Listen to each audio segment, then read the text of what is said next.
Salutations, Utopians. Hope all is well in your world. Global here. Um,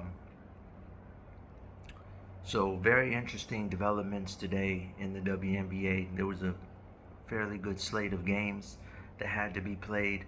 But the big news this morning: two moves out of Dallas, home of the one of the premier faces of the WNBA, Paige Bueckers, and the Dallas Wings. Had two very telling decisions that were made today. First, releasing a 6'7" quality big Tierra McCowan, and also the bigger story today that did grab national headlines, because that one kind of went under the radar, and it was done very early on a Sunday morning. Uh, Dejanay Carrington going to the Minnesota Lynx for Kerry Samuels and Diamond Miller. Um, the thing that's very interesting, first and foremost, McCowan seemed like it was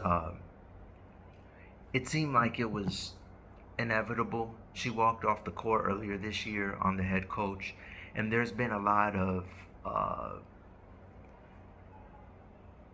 questionable body language, and there's been a disconnect this season with the Dallas Wings head coach and the players.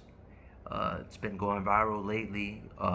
At the end of close games, players are looking at the clipboard while he's drawing up a play, and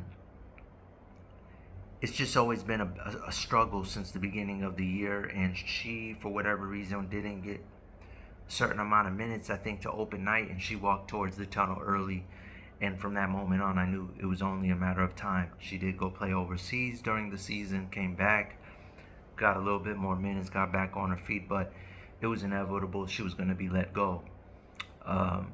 Hold that thought now, because the next thing I want to talk about, though, that's in the same discussion realm, is first and foremost, Minnesota's in first place. I think they only got 5 losses the entire season, or 6 losses out of 20 some odd games. And obviously right now, Nafisa Collier, for the second year in a row, is looking like a very promising MVP candidate. Looks like the runaway favorite at the moment, but similar to last year, we don't know the extreme of how bad this foot injury that she sustained in the third quarter against the former defending champion Las Vegas Aces. Big showdown with her and Asia Wilson, and they were up by almost, I think, somewhere around, give or take, 40 points. And Coach Reeves still had her in the game. And unfortunately, some type of incident where she stepped on someone's foot. And now I haven't heard any reports. I could be wrong. But yeah, on what the status is. The fact they went after Dejanay, which caught a lot of people by surprise, even though she did do a podcast. She's on the podcast with Natisha Heidemann and Courtney Williams, the stud buds, who have been in the news with David Portnoy, fresh off that amazing All-Star Weekend coverage they did on their pod. She's been a guest on there quite a few times. They've talked about the season with Dallas, more them than Dejanay, but Dejanay has done quite a bit of her own sideline showboating, so to speak, showing up the head coaching staff, in particular just the head coach, whether it be, being upset visibly and having to take time off due to questioning a non-challenge call, or simply after a game running to her significant other on the sideline, visibly distraught after a loss. Coach had to bench her for a couple games due to conduct detrimental to the Dallas Wings. But with that being said, for the most part, she's been a good trooper. She is a fiery, passionate competitor. In fact, won Most Improved Player in 2024 with Connecticut. I thought she should have been the Defensive Player of the Year. There was a lot of good ones. Nafisa won that because Minnesota Lynx Nafisa won that one because it was Asia's time to win MVP, apparently.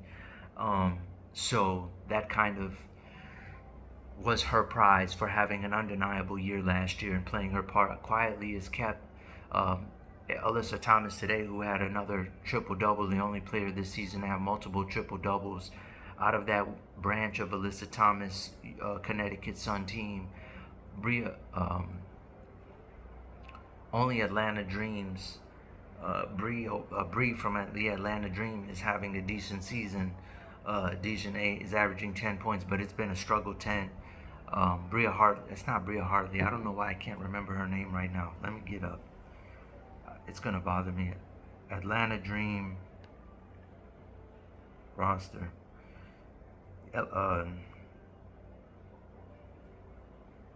I know it shouldn't matter. It doesn't. It's not that big of a deal. But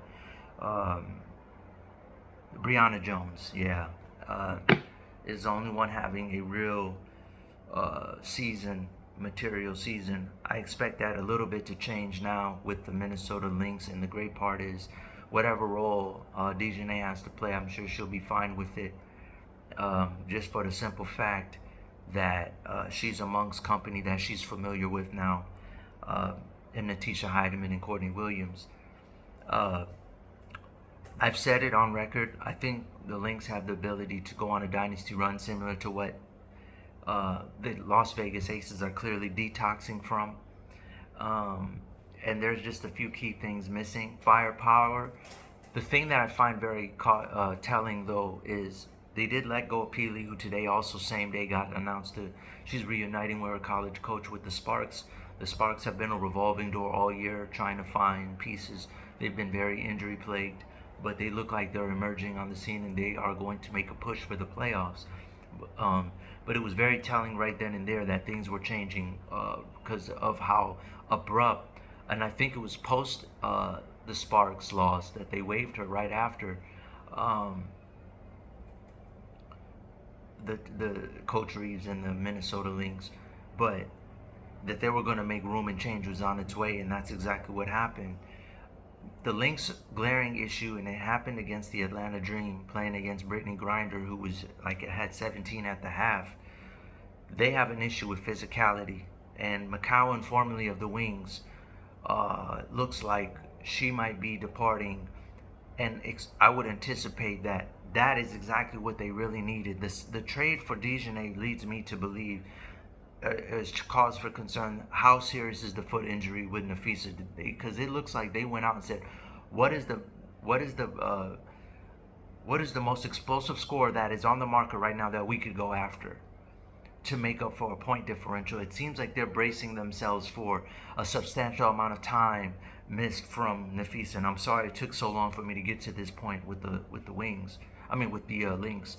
But this move tells me that Nafisa's injury might be more serious than we realize, or it could be something that's lingering on, and they want to make sure they have enough to stand the test of time while she rehabs and rehabilitates and rests that foot to get back in time for the postseason.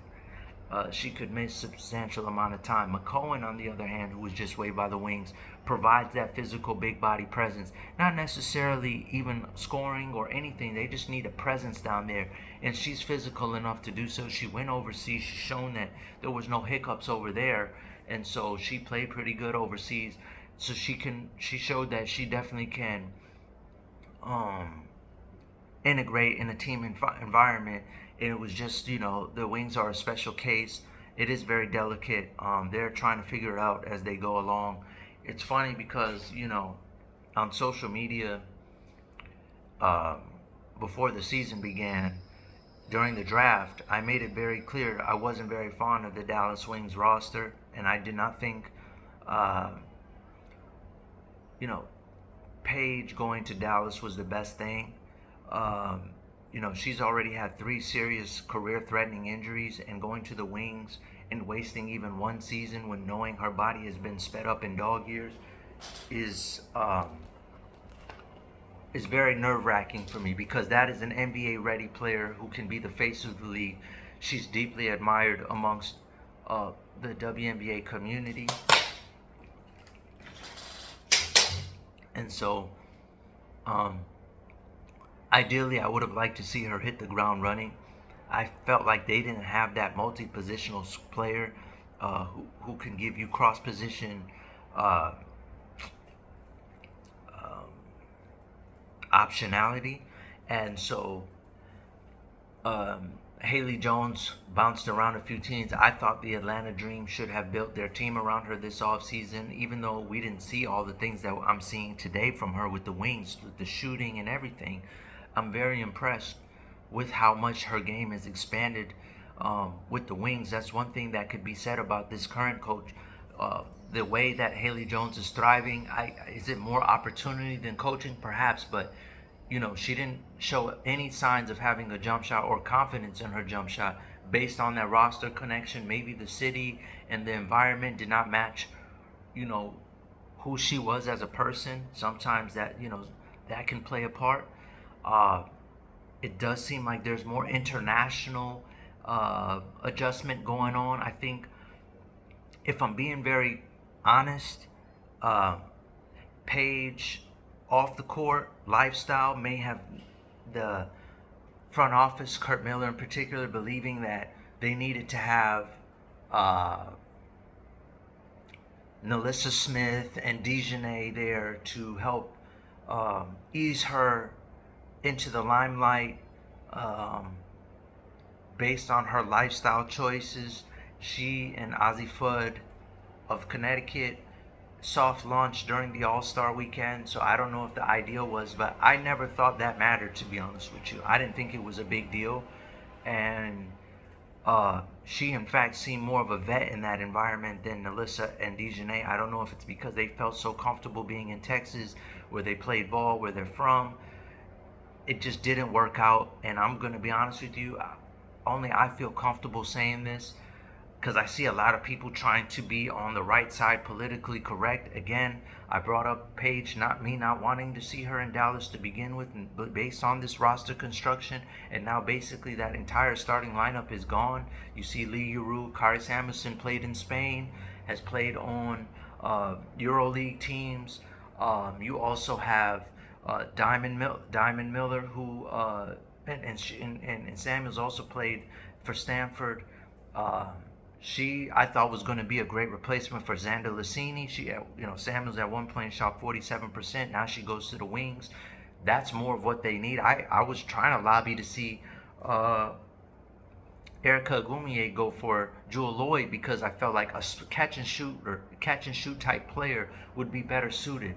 Erica, even though she's struggling next to Paige, and I think it's due to the fact that she's a high volume shooter, and she would be better suited with a twin tower environment like Chicago, where you got more, because high volume shooters need to have that assurance you're going to get the rebound, I think. And she would be better suited with someone like the Chicago Sky. She has the proper temperament to withstand the highs and lows and stay in Dallas, where she began her career. So she has a fighting chance. I do still think inevitably she'll get moved, but Samuels fits better the theme.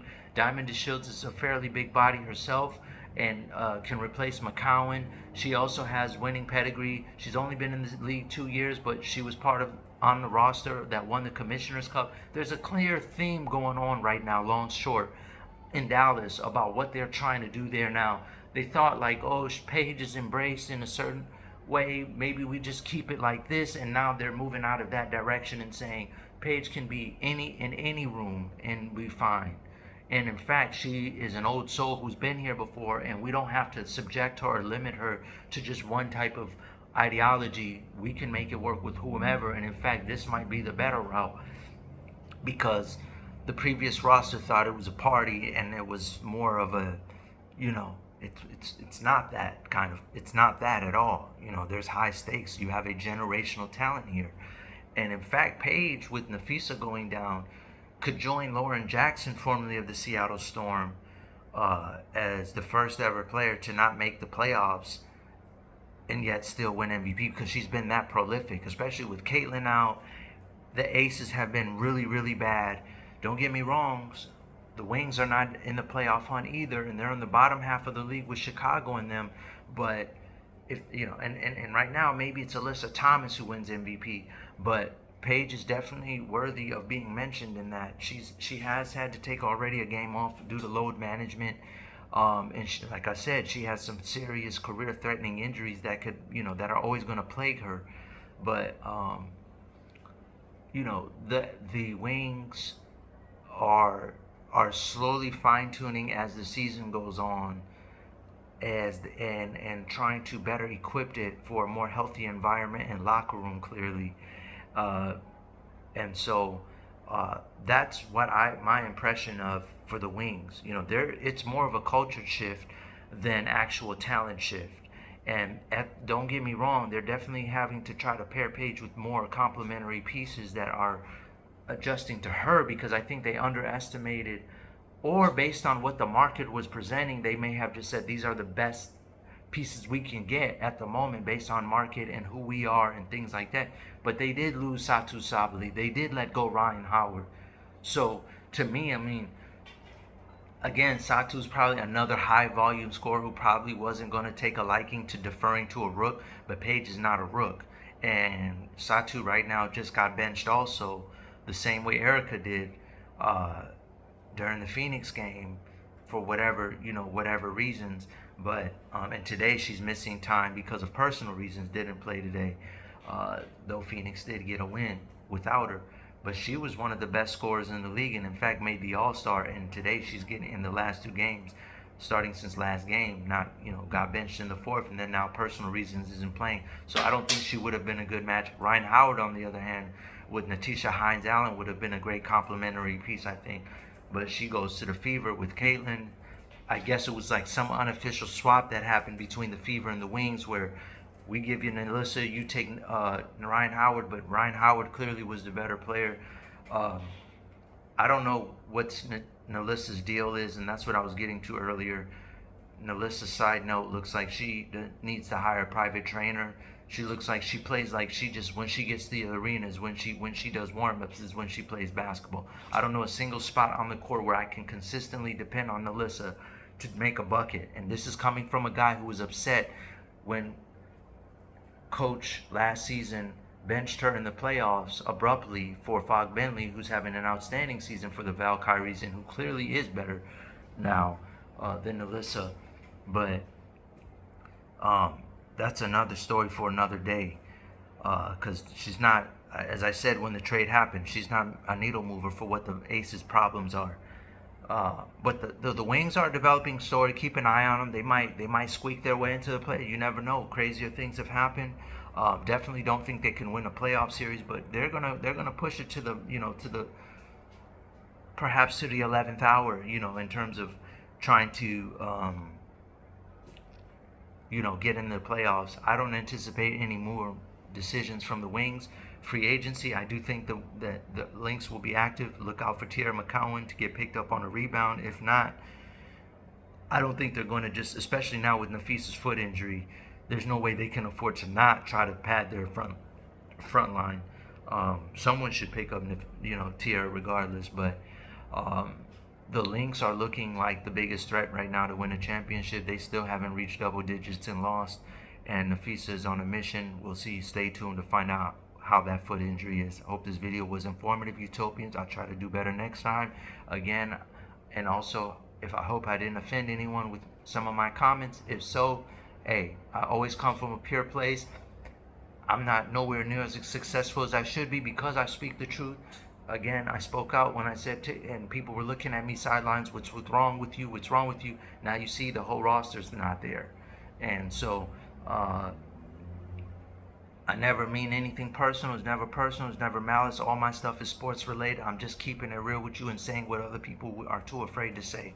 I hope y'all value that. If you don't, do some deep soul searching. Something's wrong with you, because everyone says they swear they love real people and honest people and people who speak from the heart, flaws or not. And then when you hear it, people want to act like they're the victims or they're offended and so quick to look for reasons to be offended. I don't mean any malice or disrespect. I just tell it the way I see it. And I've lived a lot of life to be qualified to do so. Again, I hope I was informative. I'll try to do better next time. Utopians Global out.